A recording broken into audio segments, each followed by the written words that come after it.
And what is going on, Devils fans? It is your best friend, your confidant, your number one source, Neil Villapiano, and welcome to another edition of the Devils State of Mind podcast, right here on the Hockey Podcast Network, as well as Sports Wire Radio, the best place to get everything you need to know about your dominant New Jersey Devils. And as always, Devils fans, thank you so much for taking time out of your day to check these episodes out whenever I put them out. I really, really do appreciate it. And before we get into the episode here, I wanted to quickly just say thank you to everybody who got a chance to check out my last episode, episode 7 of season 6. As you know, earlier this week, I was talking to you guys about, my struggles with, my mental health and different things like that. And the amount of people that reached out to me on Twitter, on Instagram, text, direct messaging, it just meant the world to me. It really does. And it really surprised me a little bit just how much support that I really do have and how many people out there really care about what I have to say and, allowing me to do what I love, and that is cover this New Jersey Devils team. And so I wanted to just quickly take a moment to say thank you guys for that. I really appreciate it. It means the world to me. It really does. And I'm excited to just get back to talking about Devils hockey because I haven't done that in weeks. And I know you guys have been begging for it. And we do have a decent amount to talk about. We're going to talk a little bit about, well, not a little bit, but we're going to talk about the Devils win on Monday against the Rangers. I'm also going to talk a little bit about Luke Hughes. And I also am going to leave here on YouTube, I'm going to leave a link to my latest article that I wrote for Pucks and Pitchforks, also talking about Luke Hughes. It's the same exact topic, so you guys will very much understand what it's about. And then lastly, I'm going to do a new segment that involves the professional women's hockey team, the New York Sirens, who now currently their home arena is the Prudential Center. And I wanted to shed some light on the Sirens. And I'll tell you the name of the segment as well. So I'm excited to bring that on board here to this episode and to many more down the road. But as always, Devils fans, we have a bunch to get to here on the Devils State of Mind podcast. So let's not waste any more time and get rolling. And we will get rolling and drop the puck with obviously talking about the Devils game back on Monday night at Madison Square Garden against the struggling New York Rangers. And this game, to me, was set up for the Rangers, if anything, to get a much-needed victory to maybe turn the tide because they have been struggling a lot recently. But the Devils came out right away and were dominant from the opening puck drop to the last second that went off the scoreboard as they come away with a 5-1 victory over the New York Rangers in the first battle of this year's version of the Hudson River rivalry. And again, within the first 3 or 4 minutes of this game, the Devils had several odd man rushes. That was something that I remember Bill Spalding talking about on Twitter, that the Rangers have been very leaky in the back end and giving up a lot of breakaways and odd man rushes. And clearly Sheldon Keefe and his staff noticed that and urged the Devils players to get going, push the pace offensively, go from there. And one of those odd man rushes was a 2-on-1 that eventually led to the first goal of the game, a Jesper Bratt snipe through the legs of Igor Shesterkin.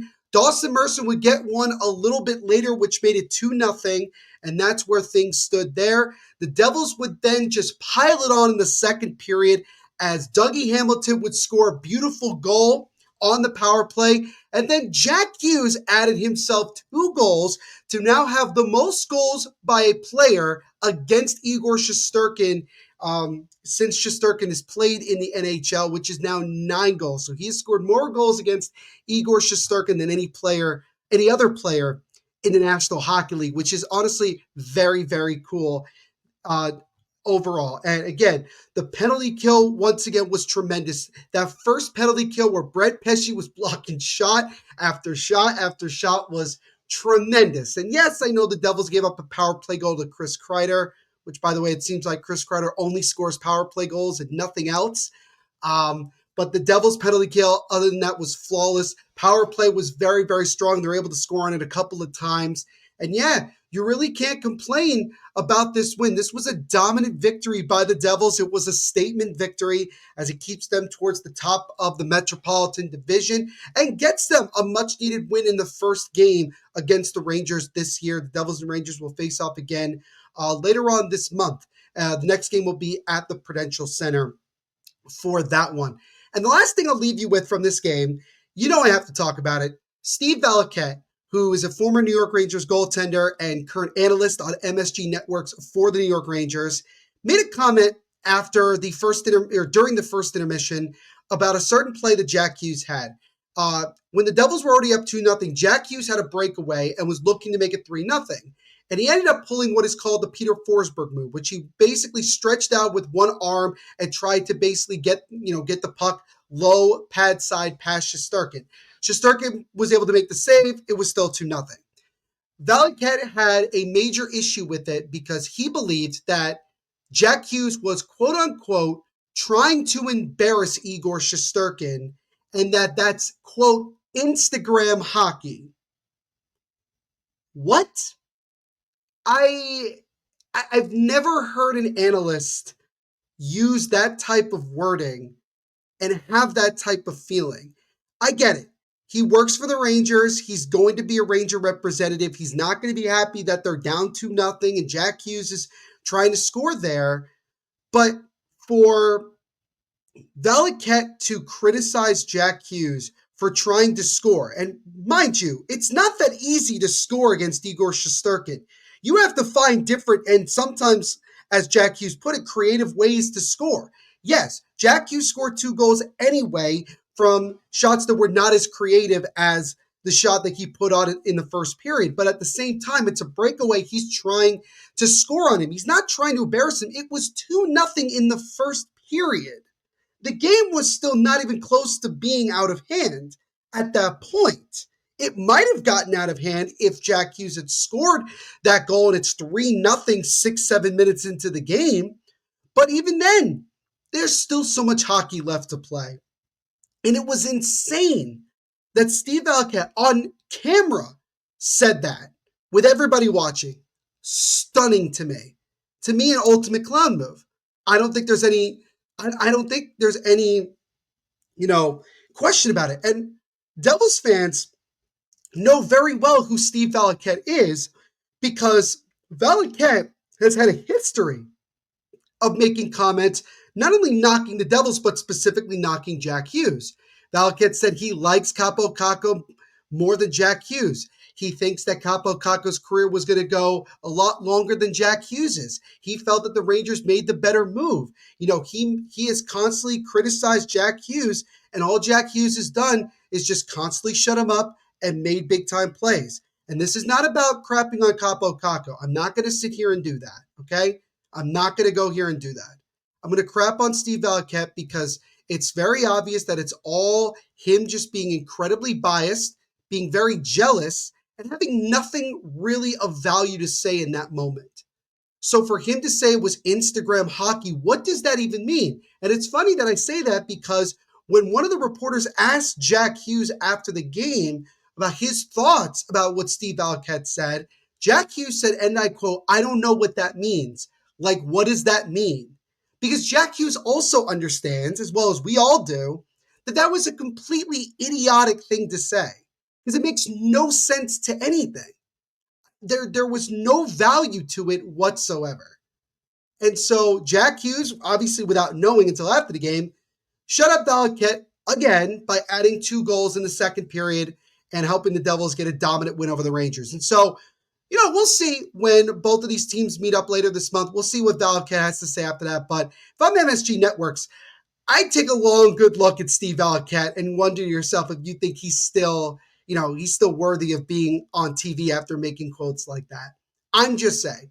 I don't think somebody who works for MSG that covers the Devils would make a comment like that. But also this comes from just the fact that there's a lot of arrogance, I think, because it is MSG Networks and obviously it's the Rangers.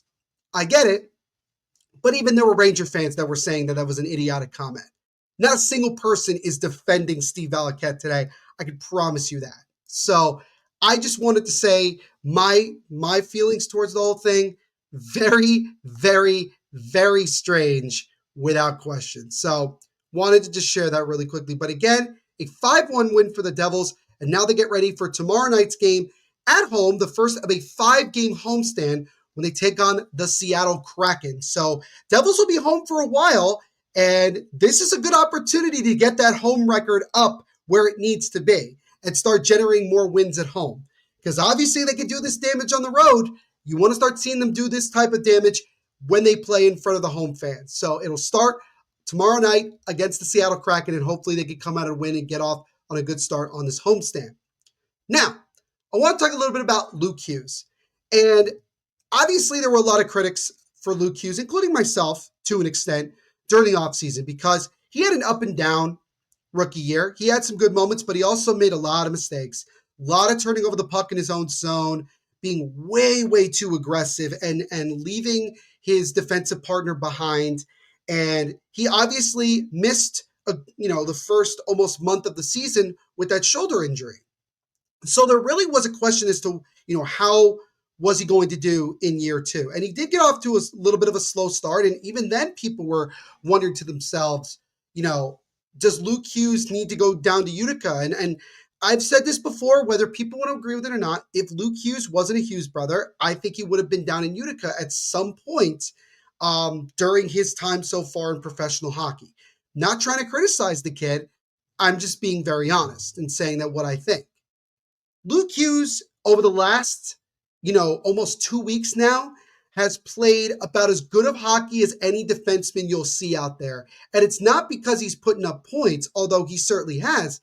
It's the fact that his defensive game has gotten a lot better. So I saw this on Twitter. Luke Hughes has 6 points in his last 6 games, which all of them are assists, keep in mind. He's in the 96th percentile in league defense, so he's up in the upper echelon of defensive play. And he has a 67.76 expected goals for, which leads 175 eligible defensive men in the last 10 games. And again, he is doing very well defensively, being responsible in his own zone, not forcing anything. He's been very active with his stick, deflecting pucks, getting him out of way, ending rushes before they can get going. He has been playing much, much better. And it's great to see. He has almost reworked his game. And that's exactly what we've wanted to see from him. He's starting to look more like the two-way defenseman that we were hoping that the Devils could develop him into. And I think a lot of credit does go to Sheldon Keefe and the staff, because Sheldon Keefe's system, especially for the defenseman, is very much about, while you are going to take some risks offensively, you want to be responsible in your own zone. You want to make those little plays here or there in the corners and just being active with your stick. And Luke Hughes is listening to that and doing very, very well. Now, obviously being paired with guys like Jonathan Kovacevic at times, and certainly Brett Pesce as well, that's going to help because you're dealing with defensive defensemen. But at the same time, Luke is also just developing his game more. When he was drafted by the Devils a couple of years ago, the knock on him was he needed work in his defensive game.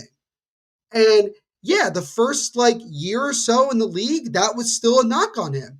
But now he's starting to find it. And that makes him that much more of a dangerous player. And I know he wasn't going to make the Four Nations face-off team for USA. I knew he wasn't going to. But he certainly was making a really good case to be one of those young guys that maybe surprised people. And maybe it was a late snub. Who knows? But you really, really love the way that he's playing right now. It's exciting to see. It's hopeful. And you're hoping that he can continue this play moving forward. And I did write an article giving a little bit more in-depth about it for Pucks and Pitchforks. I posted it earlier today. I'll leave a link in the description of this episode here on YouTube for you guys to go check out. And then you can just check it out over on Pucks and Pitchforks as well. Now, before we head into the second half of our episode, I want to quickly take a moment to give shout out to both of our sponsors for the Devil's State of Mind podcast, starting with DraftKings. The 2024-25 NHL season still has that new car smell, and the action is heating up at DraftKings Sportsbook, an official sports betting partner of the NHL. It's super easy for first-timers to get started at DraftKings Sportsbook. Try betting on something simple like picking a team to win.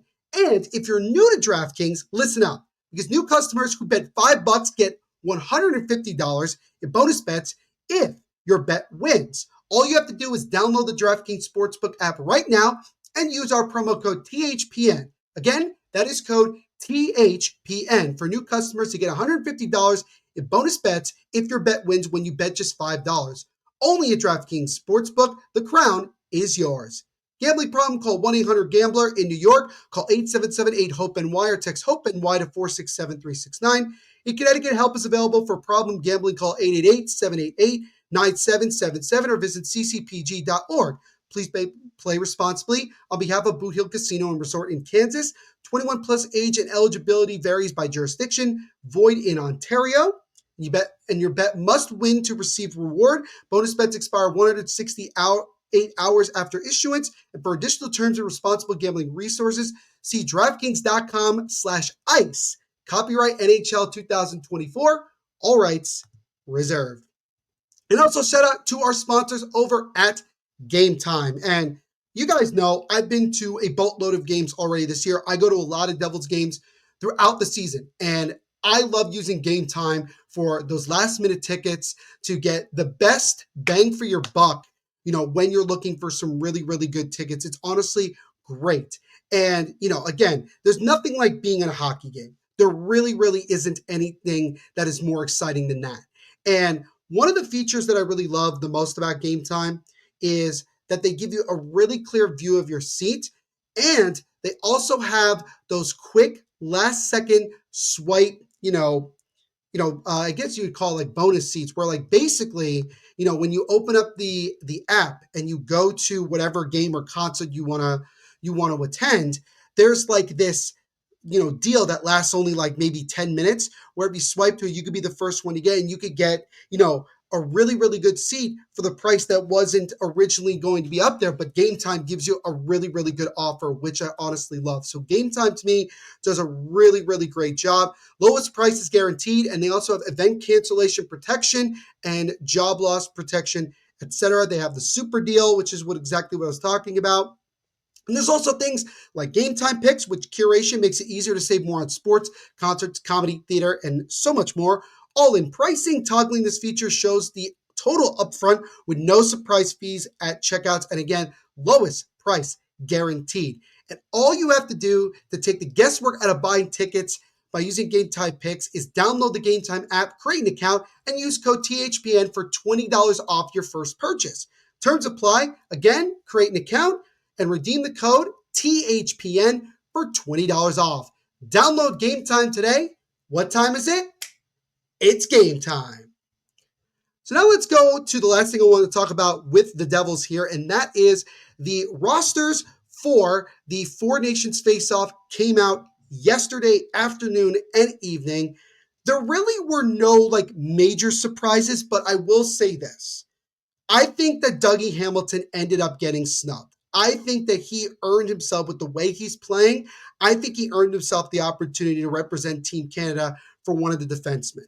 That's my personal opinion, but again, I'm not the one making the decisions. But nonetheless, congratulations to Jack Hughes, who will be on Team USA, Jesper Bratt and Jacob Markstrom, who will both represent Sweden, and Eric Haula, who will be on the Finnish team. Also, one of the Devils' main equipment staff people will be with Team USA as well. So congratulations to all the members going there. I will say, though, the one good thing about only having 4 players going to the Four Nations Face-Off is that a lot of our guys are going to be able to rest and recover from any kinks that they're dealing with throughout the season, because it'll be in February when this tournament happens. So 3/4 of the season will be done by that point.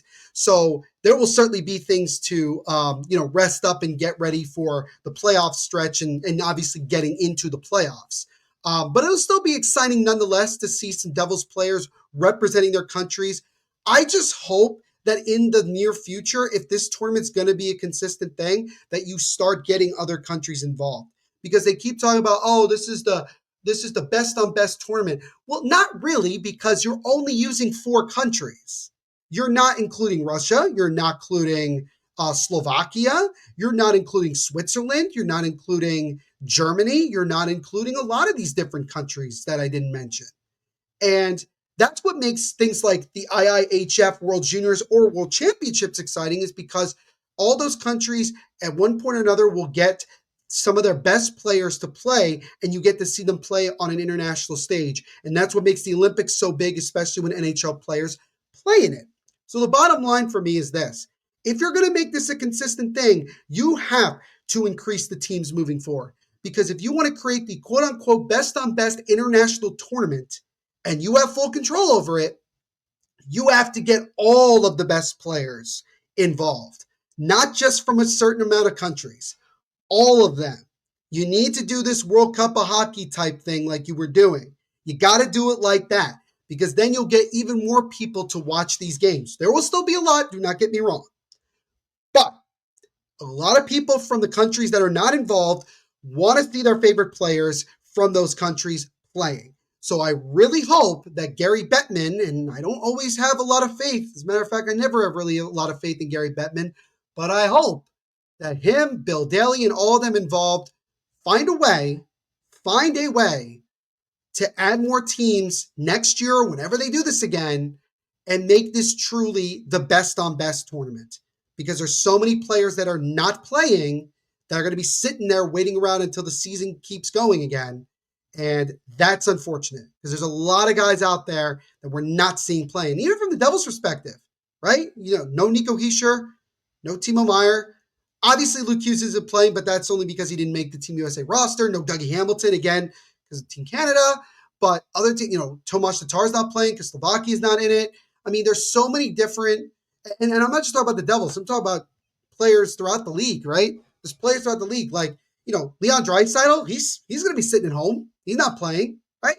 And he's one of the top 3 best players in the league. So, that's an example of what I'm talking about. So that's what I wanted to say about that.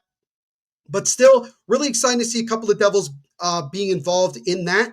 And it'll be interesting to see how that tournament goes in about 2 months from now.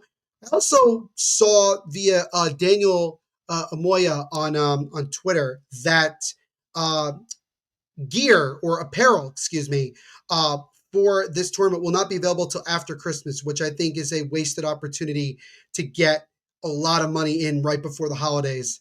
But yeah, I mean, overall, I like the jerseys. I think they're pretty good. Canada's my favorite, even though I'm going to be Team USA, being from New Jersey.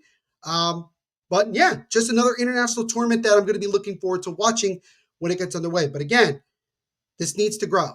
This needs to expand to more countries to make this truly the best on best tournament. That's all I wanted to say about that. So then lastly here, not Devils related, but as well as, if you've been following me a lot, I'm a big proponent of women's sports and particularly women's hockey. And the PWHL is already underway in season 2. Most of the teams, if not all of them, have played their first 2 games already, including the quote-unquote hometown team for us Devils fans and New York, New Jersey fans is the New York Sirens. And again, I mentioned this earlier this year when it was announced, the New York Sirens home for the 2024-25 season is indeed the Prudential Center. So a lot of opportunities for us Devils fans to go and watch professional women's hockey, which is really fun. And with the New York Sirens, they're honestly off to a very good start. And this segment is going to be called the Siren Sound segment. So if it's not good, I do apologize. It was the best I could think of when I was writing out this script. So I do apologize, but I'm going to call it the Siren Sound segment. So the 3 S's. So again, the New York Sirens off to a good start. Last year, they finished in dead last in the PWHL, ended up getting the first overall pick, which they used to select Sarah Fillier, who played in New Jersey, played down in Princeton, and had a tremendous year. And the Sirens are off to a really, really good start. They won their first game against the defending Walter Cup, which is the trophy for the best team in the PWHL, who wins the finals, the Minnesota team, and they won on Sunday night, coming down 2 goals to win 4-3 in overtime, and then had a big win in Montreal, a 4-1 win on the road on Wednesday. So the way it goes, by the way, the record is 1-1-0-0. And that's only because when a team wins a game in overtime or shootout, it's counted in that regard, not as a regular win. So they've gotten 5 points so far because if you win in overtime or shootout, it is 2 points. And then if you win, obviously it's three. And I think if you lose, I think you obviously still get a point in overtime or in a shootout. So the Sirens are in first place in the PWHL after 2 games with 5 points. And again, 4-3 win in Minnesota and then a 4-1 win over Montreal. Head coach Greg Fargo is off to a fantastic start. He actually just followed the Devil State of My podcast on Twitter today. So thank you so much, Coach Fargo, for that love. Do appreciate it. But yeah, he's gotten these ladies to play very, very well so far. And again, talking about Sarah Fillier, she has 2 goals, her first 2 goals in professional hockey, both in that win against Montreal. She also has 3 assists to her name. Jesse Eldridge, also playing well to start, has a goal and 3 assists. And Alex Carpenter, whose father played for the New Jersey Devils at one point, she has 3 goals and 1 assist. And Corinne Schroeder, the starting netminder for the Sirens, 2 wins so far, a .940 save percentage, and a 2.00 goals against average. Their next game will be this Sunday, December 8th in Boston. So once again, yet another road game. And then they are off for the next 10 days, and they will get ready for their home opener at the Prudential Center December 18th against Toronto. So hopefully the Sirens can come away with another win on the road and head home with a perfect record on this early season road trip and just get that energy going for that home opener, which I'm going to do my best to be in attendance for. And I'm going to try to go to as many of the New York Sirens games as I can. And I will continue to give you guys coverage here on the podcast with the Siren Sound segment. Also, let me know in comments if you like that segment name or if you think I should change it. Let me know what your guys' thoughts are. But on that note, guys, that's going to wrap it up for this episode of the Devil State of Mind podcast. Again, thank you all so much for all the love and support you guys have given me.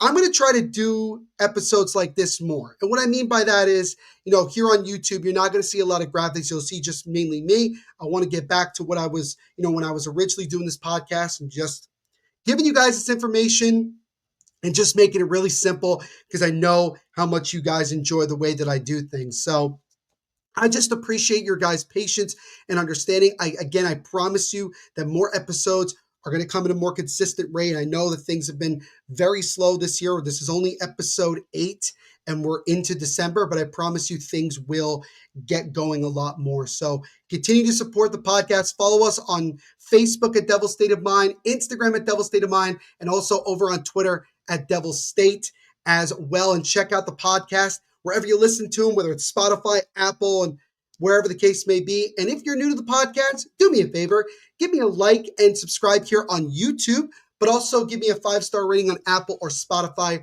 Really, really do appreciate all the support, Devils fans.